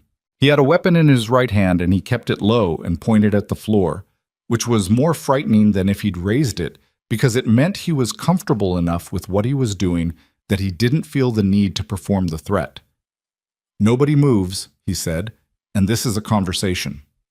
Adrian had been halfway to the door. He stopped. His hands were at his sides and his heart was doing something in his chest that he registered as data. Rate elevated, not unmanageable, the body doing its job. And he looked at the man and then at Serena and then at Vittorio and read the room in the 2 seconds he had available for reading. Vittorio had not moved from beside the window. He stood there with his hands at his sides and his face had settled into an expression that Adrian would not have been able to describe to someone who hadn't seen it. Not calm, not afraid, something older than either, something that had been used in rooms like this before and knew its own utility. Serena had moved 1 step to her left. Just 1. It repositioned her relative to the desk, relative to the man in the doorway, relative to the lamp on the side table. It was so subtle that it looked like nothing. Adrian understood watching her that it was not nothing. "Where is Lucien?" she said. "Close," the man said. "That's not an answer. It's the answer you're getting." He looked at Vittorio. "Mr. De Luca, I need the access codes for the secondary trust structure, the one your daughter mentioned 20 minutes ago." The study had been wired. Of course it had been wired. Lucien had 22 years of access to every room in this house. Vittorio looked at the man with the weapon with the specific patience of someone who has been in this type of conversation before and understands that the first 90 seconds are theater, that the real negotiation doesn't begin until both parties have established what they're actually willing to do. "No," Vittorio said. The man raised the weapon. "Papa?" Serena's voice was sharp and flat simultaneously. A command. Vittorio's eyes moved to her. She gave him something with her eyes. Something fast.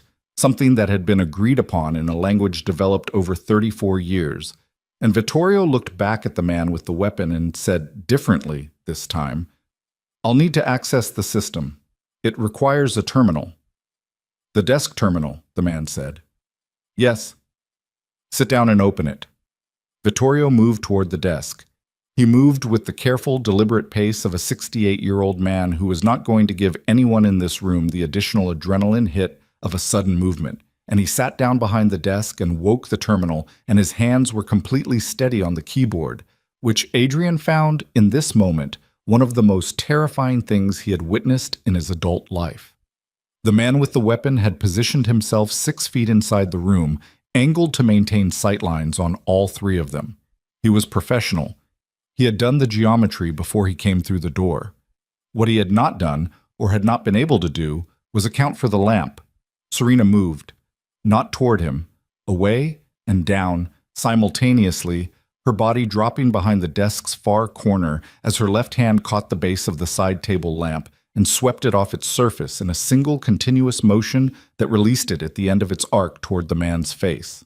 It wasn't heavy enough to damage. It wasn't meant to. It was meant to occupy his eyes for the 3/4 of a second she needed to put the desk between herself and the weapon. While her father, who had one hand on the keyboard and one hand that had been below the desk's visible surface since he sat down, came up with the short, flat weapon that lived in the drawer that didn't appear in any description of the desk's features. The shot was deafening in the stone room. The man with the weapon went down. Not dead, his leg, the left one, and he went down sideways and hit the bookshelf, and books came off the shelf around him, and he was alive and making sounds that confirmed he was alive, and the weapon had skittered away from his hand when he fell. Adrian crossed the room in 4 steps and had the weapon before the man had finished hitting the floor. His hands were shaking.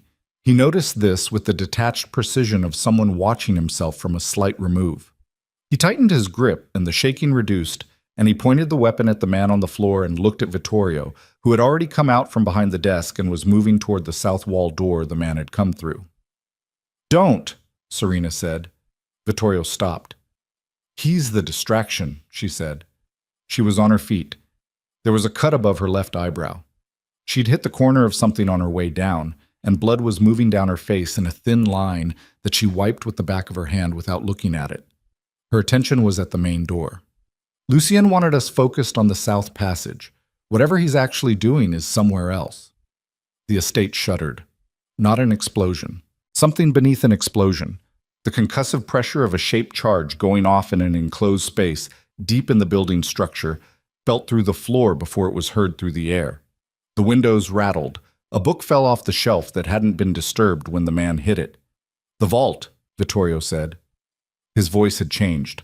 All of the composed evenness was gone out of it, and what was underneath was something simpler and harder. "The physical archive, below the east wing." "The documents," Serena said. "Everything," he said. "The full physical record, 40 years. She was already at the door. "Serena," Adrian moved. "Stay with him." She meant her father. She was out the door before he could respond.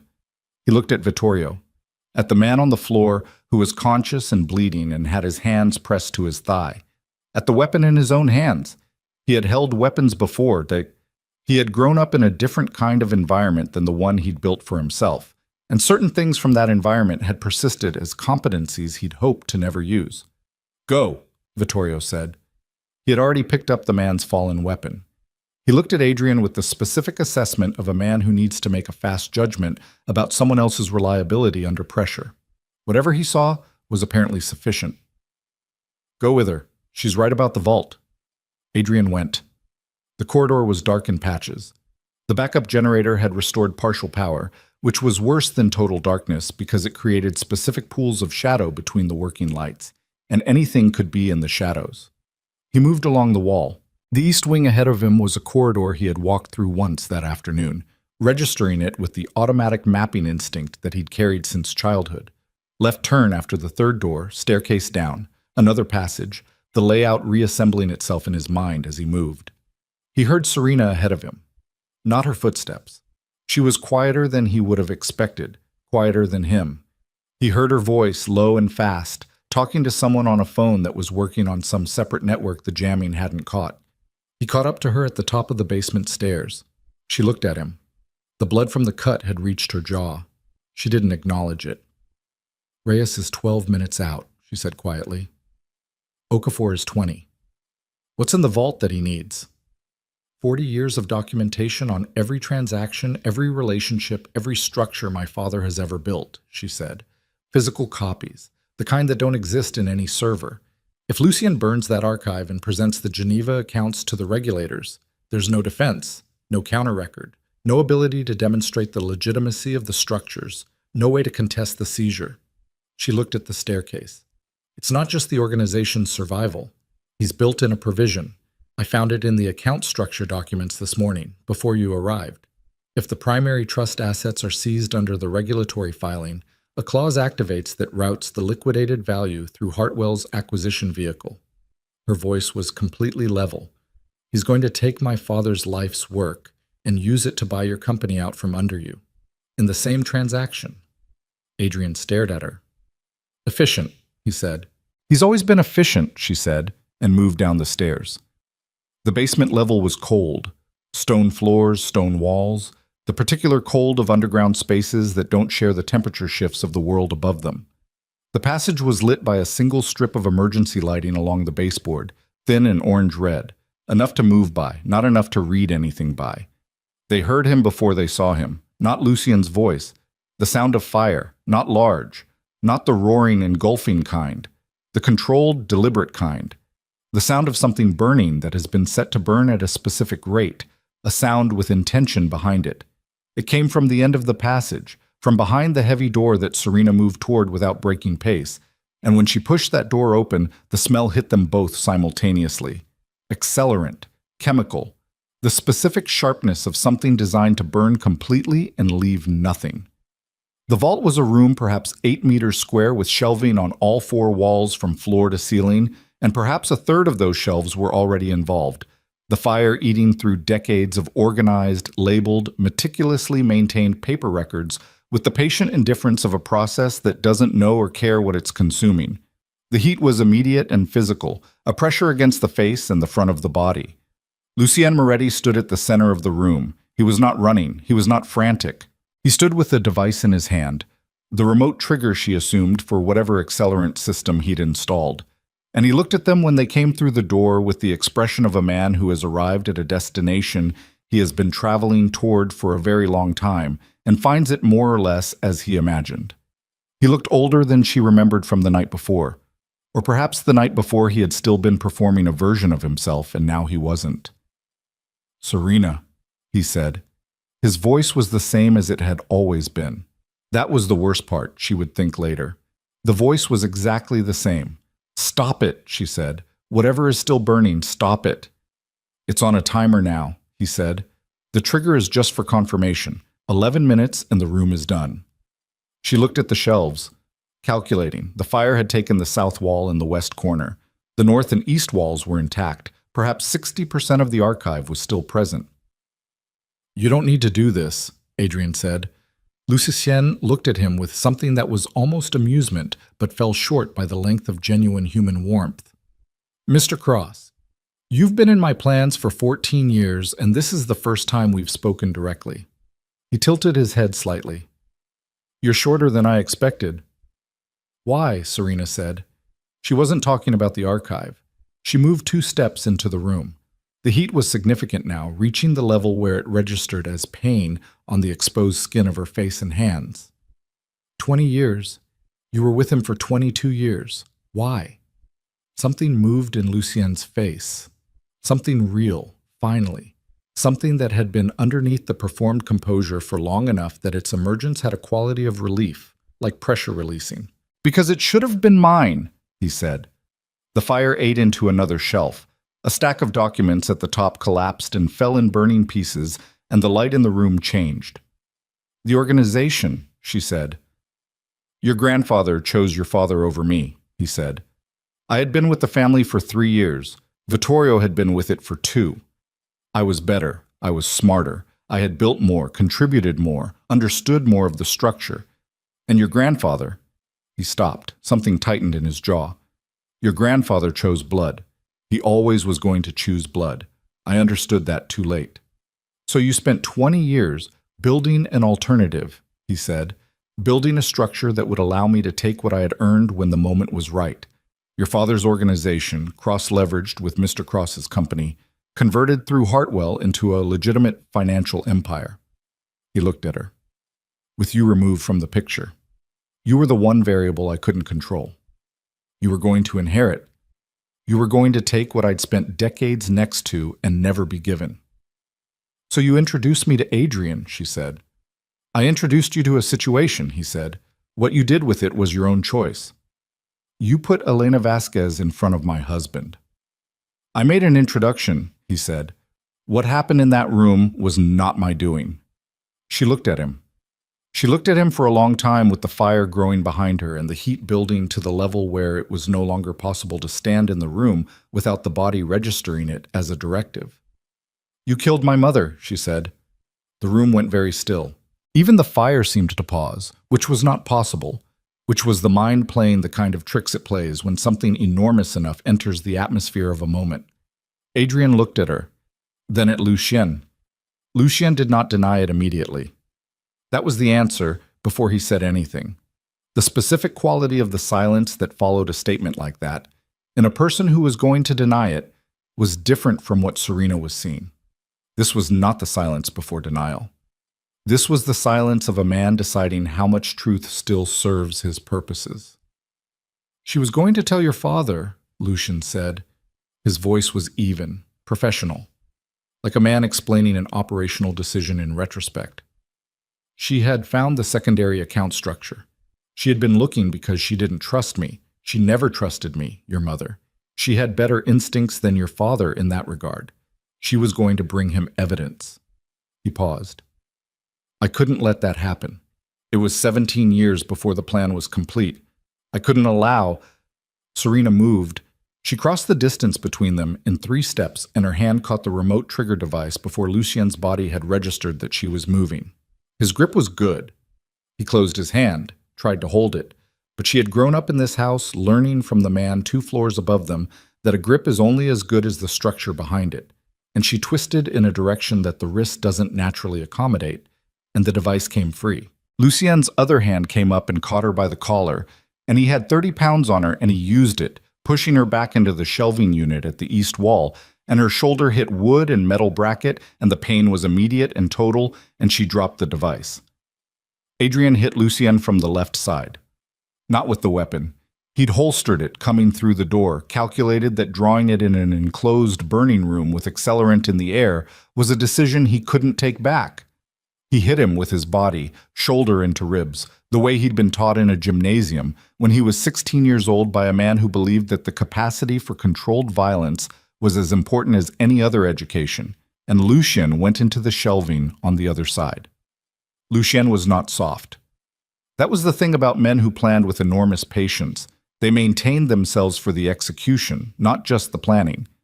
He took the impact and absorbed it, and came back with an elbow that caught Adrian above the ear and sent white light across his vision, and his legs informed him briefly that they were reassessing their commitment to holding him up. He grabbed the shelf, held, shook his head. Serena had the device.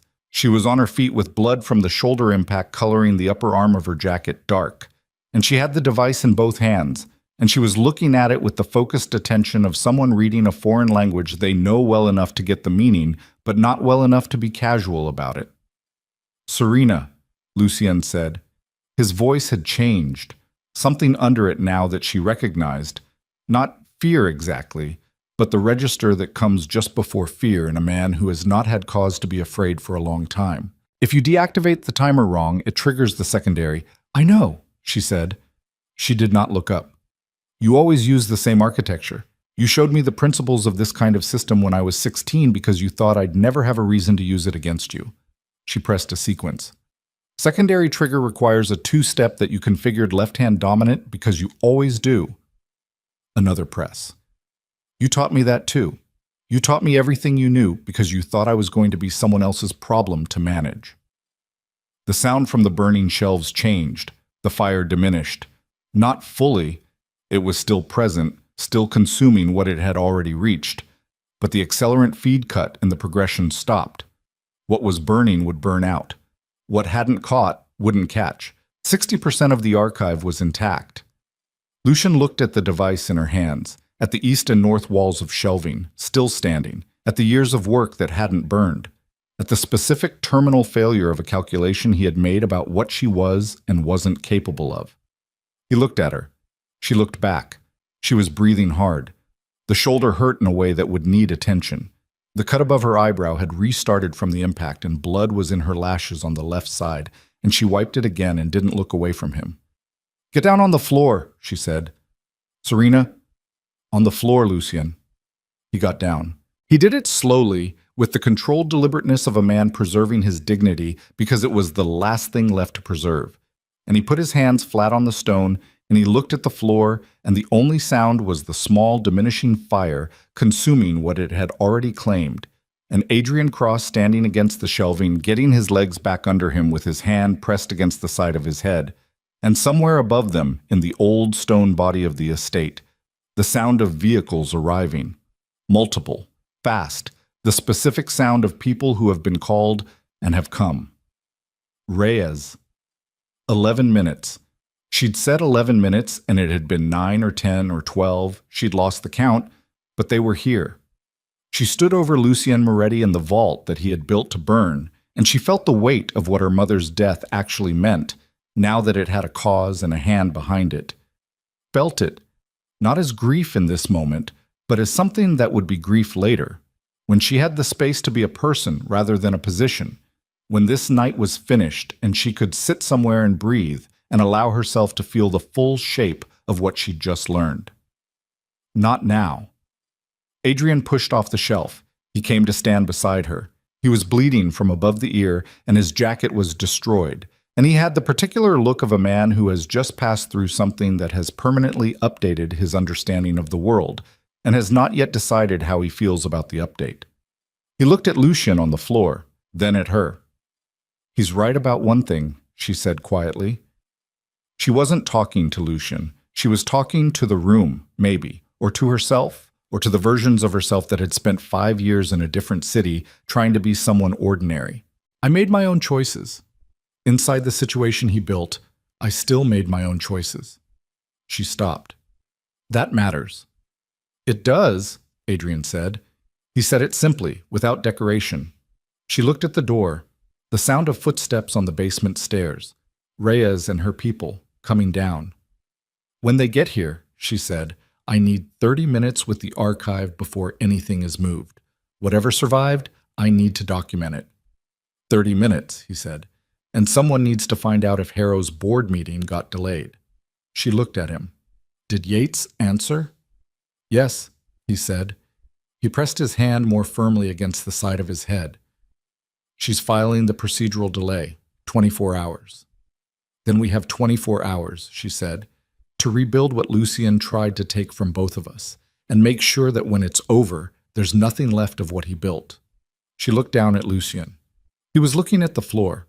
His face had the quality of a man in whom something enormous has finally, after enormous effort and enormous time, come to a complete stop. The footsteps reached the bottom of the stairs. "In here," she called. And the door opened, and Reyes came through with 4 people behind her, and the vault filled with the kind of purposeful human motion that signals the moment a crisis shifts from surviving to accounting for the damage, which is its own kind of brutal work. And Serena handed the deactivated trigger device to Reyes and turned toward the intact shelves and began, methodically and without pause, to assess what remained. The vault smelled like burned paper and accelerant for 3 days after. Serena noticed it on the second day when she had moved past the point of noticing immediate things, pain, logistics, the particular exhaustion that follows adrenaline like a debt collector following a man who has been spending money he doesn't have, and had reached the phase where the smaller, more persistent details began to surface. The smell had worked itself into the stone walls, into the mortar between the old blocks, into the shelving units that had survived. It would be there for weeks, probably, maybe longer. Stone held things. She was sitting on the floor of the vault on the second day, surrounded by what remained of the archive, when Carver found her. He stood in the doorway for a moment without speaking. He was carrying 2 cups of coffee, which she understood as a statement about how long he'd been looking for her and what he'd thought to bring when he found her. "Your father is asking for you," he said. "I know. He's been asking since this morning." "I know that too." She took one of the cups without looking up from the document in her hands. "Tell him 20 minutes. Carver looked at the document, then at the organized stacks she had built around herself over the last several hours, sorted by category, by decade, by the particular classification system her father had developed in the early years of the organization and that she had memorized at 14 as a kind of homework nobody had formally assigned her. "You've been down here since 4 in the morning," he said. "I'm aware of the time." He set the second cup on the nearest shelf and left. He did not say anything else, because he understood, as he had understood for 31 years of watching this family, when words were furniture in a space that had no room for them. She kept working. What Lucien's fire had taken was not recoverable. The south wall and west corner were gone. 30-some years of specific transaction records reduced to ash and the chemical residue of an accelerant that a forensic team had sampled and cataloged the previous night. What remained was 60%, perhaps slightly more. Enough, she had determined by 2 in the morning, to mount a credible defense of the family's financial structures against the Swiss regulatory filing. Not comfortable, not clean, but enough, if handled with precision and speed, to demonstrate the legitimacy of the primary trust assets before the seizure order could be finalized. The word enough had been doing a lot of work in her mind for the last 36 hours. She had been turning it over, examining its edges, testing how much weight it could actually hold. She picked up the next document and read. Lucien Moretti had been transferred to a secure facility operated by parties whose institutional identity Serena had chosen not to examine too closely, because the examination would require her to have opinions about certain arrangements that her father maintained with people who existed in the space between official and unofficial, and she had spent 8 years not having those opinions, and she was not ready yet to pick that back up. He had not spoken beyond the vault. Not to Reyes, not to the 2 men who had taken him up the stairs and through the estate and into a vehicle she had not watched leave. He had the particular silence of a man who has concluded that the time for his words is past. Not the silence of fear or defeat, but something more total, more resolved, the silence of someone who has been playing a game for 20 years and has seen the board go to a position from which no further moves are possible and has simply stopped. She was not satisfied by that silence. She had expected to be. She had expected that the moment of his defeat would carry some quality of completion, some sense of a circle closing, and instead it had the quality of a problem that had been removed from the room without being solved. Because the problem was not Lucien himself, but the 20 years he represented, and the things those 20 years had taken, and those things did not disappear when a man was walked to a vehicle. Her mother's name was Elena. She had died when Serena was 17 in a car accident on a mountain road in the early hours of a November morning, and there had been an investigation that found nothing unusual.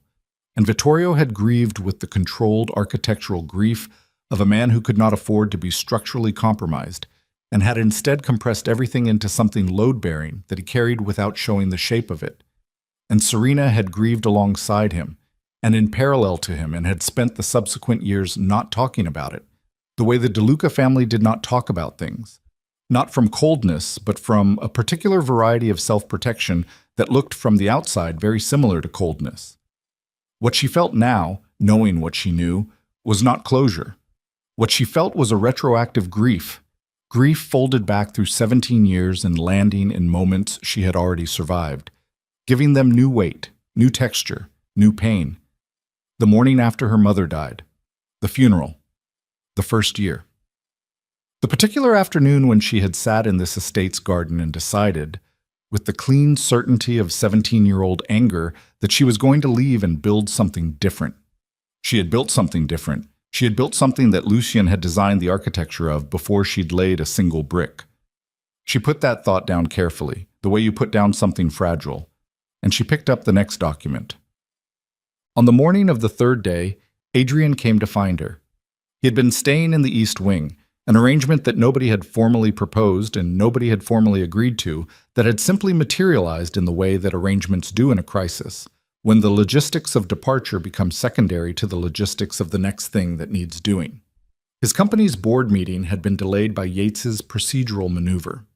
Marcus Webb had spent 48 hours pulling the financial thread on Daniel Harrow and Hartwell, and had arrived, by the morning of the second day, at a document package that Reyes described, reading it over Marcus's shoulder on a video call, as the kind of thing that ends careers in courtrooms. Harrow had resigned from the board at 9 a.m. on the second day. He cited personal reasons in a statement that his attorney had clearly written in under an hour and that contained no specifics whatsoever. The Hartwell acquisition approach to the board had been formally withdrawn by 11 a.m. Two of Hartwell's feeder fund investors had already contacted Marcus independently to discuss the nature of their exposure.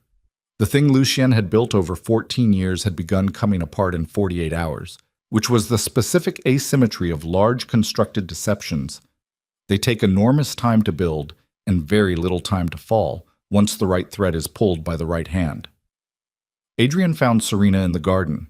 She was sitting on a stone bench at the far end, near the wall where the climbing plant had been allowed to grow unchecked for long enough that it had become structural, holding portions of the wall together rather than simply decorating it. The October morning was cold and clear, and the light had the flat, honest quality of late-season light that doesn't flatter anything but illuminates everything. She had changed her clothes. The shoulder was in a brace, a muscle tear, the physician had said, nothing that required surgery, the kind of injury that heals slowly and hurts every time you forget about it. The cut above her eyebrow had been closed with 3 small adhesive strips. Her hair was loose, which he didn't think he had seen before. In 5 years of marriage, he had seen her with her hair up at events, neat and deliberate, and with her hair loose in the early morning before she was fully awake. And he had not registered the difference as significant at the time because he had not been paying the right kind of attention. He sat on the other end of the bench without asking. She didn't tell him not to. They sat for a moment in the cold light. Marcus sent the full package to the regulatory authority in Geneva this morning, he said. The archive material, combined with what he put together on Harrow and Hartwell, gives them the full picture of the fraudulent complaint structure. The Swiss authority has suspended the seizure order pending review. She nodded once. The review is estimated at 6 to 8 weeks, he said, but Reyes says the outcome is not in doubt. It's never in doubt until it is, she said. But yes, I think it holds. He looked at the climbing plant on the wall. It had gone brown with the season. Your father's organization, he said carefully. The internal succession question, with Lucien removed and the documentation intact. It's not a question anymore, she said. It was never really a question. Lucien manufactured the uncertainty to create the conditions for the coup. Without him generating it, it evaporates. She paused. The people who were approached about succession have been contacted. They understand now what they were being used for. Those relationships are repairable. Most of them. Most. One of them made commitments to Lucien that went further than information sharing, she said. That situation is being handled. He did not ask how. There were categories of how in this family that he understood were not available for examination by the adjacent and the recently arrived, and he had enough self-awareness in this particular garden on this particular morning to know which category he belonged to. I'm going back to the city today, he said. She looked at him, straight, level, the same look she'd had across the conference table 3 days ago, though it had different content now. The board needs to be restructured, he said. Harrow was one, but Harrow had been there 14 years, and 14 years changes the culture of a room. I need to understand what else he built in while he was there. He stopped. And I need to do it myself. He paused, chose the word with the care it deserved. I've been operating at a remove from things for a long time, delegating the parts of my company that required the most presence. I let people manage the culture while I managed the numbers. You let the numbers become the company, she said. Yes, he said. My father made the same mistake, she said. He let Lucien become the culture. She looked at the wall. The numbers are easy to watch. They move in directions you can track. Culture moves in directions you only see when you look backward. He was quiet for a moment. I want to ask you something, he said. Then ask it. When you signed the papers, he said, in that conference room, you had already been told Carver was already in contact, the jet was already arranged. You knew you were leaving for this, for your family, for whatever was going to happen here. He paused. You still signed. Yes. You could have told me, he said, about what was starting, about the succession approach, the external threats. You could have... There was a version of that morning where you told me what was happening and we faced it differently. She looked at him. There was no version of that morning, she said carefully, where you would have believed that the situation was about me and not about my father's organization being somehow used against you. She said it without rancor, without any quality of scoring a point, just accuracy. And I had spent 5 years in a marriage where I translated myself constantly, simplified, reduced, made more legible, so that you wouldn't have to work too hard to understand me. I was tired. She stopped. I was very tired, and the papers were in front of me, and signing them felt like the first true thing I had done in a long time. He absorbed that. He sat with it in the way of someone who recognizes a statement of fact and understands that disagreeing with a fact is not the same as engaging with it. That's fair, he said, the same words he'd said in the study. He seemed to have settled on them as the most honest thing available to him. I know it is, she said. The garden was quiet. A bird somewhere in the tree line, the wind moving through what remained of the climbing plant. I'm not going to ask you for another chance, he said. I told myself I would, and then I sat down, and I understood that I'm not going to. Because what I want to say is that I've changed, that I see it now, that I would be different. And all of that is probably true. But you have heard variations of that from people your whole life, people who wanted something from you and repackaged the wanting as transformation. And I'm not willing to be another version of that. She was very still. What I'm going to say, he said, is that I spent 5 years not seeing you. And I see you now, not because of this. He gestured vaguely at the estate, the situation, the entire preceding 3 days. Not because of what I found out, because of the person I watched work in that vault and think on her feet in that study and make a choice in a burning room that required her to be exactly what she is and not a single thing more or less. He stopped. I see you, and I'm sorry I didn't before. That's all. Serena looked at him for a long time. The light moved, the climbing plant moved. Somewhere inside the estate, a door opened and closed. Thank you, she said. She said it the way she had said it across the conference table 3 days ago, meaning something precise and complete that he might or might not be able to decode. Then she said, Take care of your company, Adrian. It was never the numbers. He stood. He looked at her once more with the expression of a man completing an inventory he expects to carry for a long time.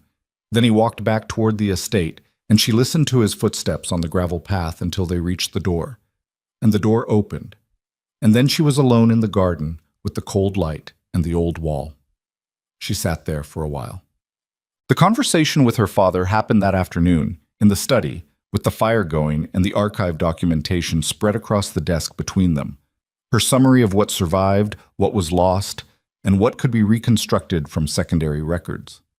They talked for 2 hours about the practical matters first. The Swiss authority. The board restructuring she was recommending for the family's holding structures. A rationalization she had been thinking about for 2 years, and that now had the twin advantages of necessity and an undeniable moment for change. The removal of the internal member who had made commitments to Lucien. They talked about Reyes and Okafor, and whether the security structure needed to be rebuilt from scratch, or whether it could be renovated from within, and Vittorio listened to her analysis with the focused attention he had always given her when she spoke about things that mattered, which was more acknowledgement than most people got from him, and which she had always understood even during the 8 years away as a form of love. Then the practical matters were finished, and neither of them moved, and the fire settled, and the light outside the windows had gone to early evening gray. She found the accounts 3 months before she died, her father said. He set it to the surface of the desk, not to Serena, to the desk, to the documents, to some arrangement of the past that could hold the statement without requiring him to look at another person while he made it. I know, she said. She was going to tell me, he said. I believe that. She was waiting for the right moment. She was always careful about how she brought things to me. She knew how I received information, how I needed it presented so I could hear it without reacting before I understood it. He stopped. His hands on the desk were completely still. I think she was protecting me even while she was trying to warn me. Serena looked at her father's hands.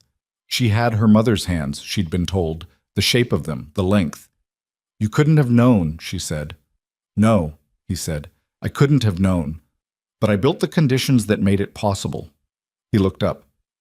I brought Lucien into the family. I trusted him. I gave him the access that allowed him to see what she found and understand what it meant. His jaw moved once. That is a thing I will carry. Yes, she said, you will. She did not soften it. He would not have wanted her to, and she had stopped performing softness she didn't feel a long time ago. And in any case, what he needed in this moment was not comfort, but company. Someone to sit across from him while he held the weight of it, present without being managing. They sat for a while longer. I want to change the structure, she said finally. He looked at her. The organization, she said. Not what it is now. I can't change what it's been. But what it is going forward. The Zurich accounts, the Geneva structures, the network of holdings that Lucien was trying to weaponize. I want to move them, systematically, over 3 to 5 years, toward legitimate operations. She held his gaze. Security firms, infrastructure investment, humanitarian foundations that are not fronts, that are actual foundations, with actual programs, with genuine impact. I know where the capital is. I know how the structures work. I can redirect them. Vittorio was quiet. And you, she said, I need you to retire. He looked at her with an expression she had never seen on his face before. Not offense, not refusal. Something more like the expression of a man who has been expecting a sentence and still finds its arrival surprising. The organization needs to stop being associated with a name that the Swiss authority has now examined in detail, she said. And you need... She paused. You need to stop. You have been carrying this for 40 years. You have been carrying it since before I was born, and you protected me by letting me go when I left, and I protected myself by staying away, and Mama paid the price for something she didn't choose. Her voice stayed even. She held it even the way you hold a door shut against something heavy pressing from the other side. You are 68 years old, and I am 34, and I am better suited for what comes next than you are. That is not an insult. No, he said, it's not. He looked at the desk, at the documents between them, at 40 years of decisions and their consequences arranged in archival categories by his daughter's hands. How long, he said, before the first transition? I can have the first phase ready in 60 days, she said, if I start tomorrow. He nodded once, slowly, the nod of a man who has made large decisions for a long time and recognizes the quality of this one, the irreversibility of it, the particular gravity. Your grandfather would have been angry, he said. My grandfather made choices that got his son's wife killed, she said without heat. I am not especially concerned with what my grandfather would have thought. Vittorio looked at her for a long moment. Something in his face moved that she hadn't seen move in a long time. Something that had been held in a particular position for a particular duration and was finally releasing. No, he said. I don't suppose you are. Lucien Moretti was transferred to the custody of an international legal authority 6 weeks later. The result of a process that Reyes had managed with the thoroughness and the patience of someone who understood that the credibility of an outcome depended entirely on the legitimacy of the path taken to reach it. The regulatory complaint he had filed in Geneva was formally identified as fraudulent. The Hartwell Group's assets were frozen pending a multi-jurisdiction investigation. Daniel Harrow's quiet resignation did not prevent the investigation from finding him where he had tried to make himself difficult to find, which was not very far from where he'd started. Serena was not in any of the rooms where those things were finalized. She had given Reyes what was needed, and she had stepped back because she understood the difference between justice and presence at Justice's proceedings, and what she needed was not to witness the accounting, but to begin the next thing. She was in Zurich when the custody transfer happened. She had been in Zurich for 3 days, in meetings with the administrators of 2 separate banking structures, working through the first phase of the transition she had described to her father in the study. The work was detailed and unglamorous and slow, in the way that the dismantling of complex things is always slow, careful, iterative, requiring the rereading of the same document 6 times before you trusted your understanding of a particular clause. She had brought Okafor with her. She had left Reyes in place at the estate, where Vittorio was doing what she had asked him to do, which was stop. Stop managing, stop directing, stop being the person all decisions flowed through, and was finding, she gathered from their brief calls, that stopping was its own kind of difficulty, and that he was not entirely graceful about it, but that he was trying. Trying was enough. It would have to be. On the 4th day in Zurich, she received a message from Adrian. Not a call. A message, which she understood as a considered choice, the choice of someone who had decided to exist at a certain distance and intended to maintain it without being asked. The message said that the board restructuring was complete, that Yates had been named chair of the governance committee, that the company had entered the quarter in a stronger financial position than it had been before the Hartwell approach, partly because the exposure of Harrow's scheme had actually increased the institutional confidence of 2 of the banks that had been running the credit reviews. They had seen, in the speed and completeness of the response, something they called character, which was a word that banks didn't usually use and that Adrian said he'd had to read twice before he believed it. He ended the message, "I'm rebuilding it the right way. I wanted you to know that." She read it twice. Then she set her phone down on the hotel desk and looked at the Zurich morning outside the window. The particular gray-white light of a European November, flat and even, without the drama of weather, just light doing its job of making things visible. She did not write back that day. She thought about what she wanted to say, and she thought about whether what she wanted to say was different from what was true. And she concluded that they were the same thing, which was not always the case, and which therefore meant something. The next morning she wrote, "Good. That's what it should have always been." She sent it. She put the phone in her bag and picked up the documents for the 9 o'clock meeting, and she went down to the lobby and out into the Zurich morning, and the city moved around her with its particular efficiency and its particular cold, and she moved through it toward the next thing she needed to do. 3 months later, the first of the foundations held its inaugural board meeting. It was not a large event, a conference room in a building in a city that had no particular relationship to the DeLuca name, chosen specifically for that reason. 9 people around a table, including Serena and Okafor, and 2 individuals from the humanitarian sector whom Reyes had identified and vetted, and who had arrived with the mild professional skepticism of people accustomed to being told that a large amount of money was going to be directed toward good purposes by people who turned out to have complicated ideas about what good meant. Serena had asked Reyes to find people who would push back. Reyes had found exactly that. The meeting ran 3 hours. The second hour was contentious in a way that Serena found, to her own mild surprise, satisfying. The specific friction of people who were engaged seriously with something they took seriously. She had sat in enough rooms where the contention was theater, where the friction was performed for the benefit of some audience. This was different. This was actual. At the end of the meeting, one of the humanitarian sector representatives, a woman named Fola, who had spent 11 years running programs in 4 countries, and who had the particular directness of someone whose time had been used badly by powerful people, often enough that she no longer felt the social obligation to be indirect about it, looked at Serena across the table and said, "Why are you doing this? The real reason." The room was quiet. "Because I have the capacity to do it," Serena said. "And because the capacity came from somewhere that cost too much, and I'd like something to show for the cost besides the money." Fola looked at her for a moment. "That's the most honest thing I've heard from someone in your position in 11 years, she said. "I can work with that." "Good," Serena said. "I need people I can work with."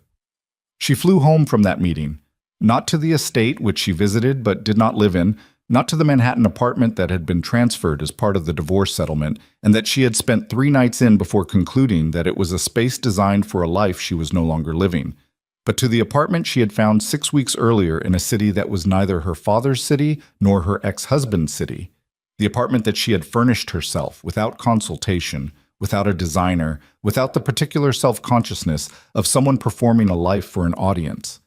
It was smaller than anything she had lived in since she was 20. The windows faced west. The kitchen was functional and nothing more. There was a desk near the window where she worked in the mornings, and a view of a street that was not remarkable, and the sounds of a city going about its ordinary business at all hours. And she found, over the weeks she spent in it, that the ordinary sounds of an ordinary street were something she had not known she was missing until she had them. On a Tuesday evening in February, she sat at the desk near the window and wrote the first strategic plan for the DeLuca Foundation's 3-year operational program. She wrote it herself, not because there wasn't staff to write it, but because she needed to understand the thing from the inside of its construction, needed to hold each piece of it in her own hands before she trusted anyone else with it. She worked until 11. She made coffee at 9:30, that was mediocre, and drank it anyway, the way she always had. At 11, she stopped and looked at what she'd written. It was not finished. It would not be finished tonight or tomorrow or probably for several more weeks. It would be revised and challenged and revised again, and it would be better for all of that. She understood this. She had always understood the relationship between a first draft and a true thing. She closed the document and looked at the street below. There was a man walking a dog. There was a light in the window of the building across the way, warm and domestic. There was the particular quiet of a city at 11 on a February Tuesday that is not silence, but is the closest thing a city comes to silence. Everything reduced to the sounds that can't stop because they're structural. She thought about her mother. She had been thinking about her mother more lately, not with the acute specific pain of the vault, but with something more like the presence of someone whose influence had become visible in proportion to her own distance from the events. She thought about a woman who had sat in an estate 12 kilometers from the coast and found something in an account structure that she was too careful and too protective to bring forward immediately, and who had been killed for the careful, protective time she took. She thought, I am making different choices. I am making them faster and in the open, and with people around me who would notice if I disappeared, and the structure I am building is one that does not require me to be alone in my knowledge. She thought, that is the thing I can do. That is what I actually inherited. She stood up from the desk, and she stretched her shoulder, still tight in cold weather. The doctor had said it would be for months. And she turned off the desk lamp and went to bed. She slept through the night. In the morning, the street was there again, ordinary and unchanged, going about its ordinary business. And she got up and made coffee that was better than the previous nights, and sat at the desk and opened the document and kept working. And the February light came through the west windows from the east, the way morning light does, by arriving without announcement on the things it illuminates, making them simply and suddenly visible, as if they had always been there, waiting for the right hour. Which, in the way of most things that matter, they had.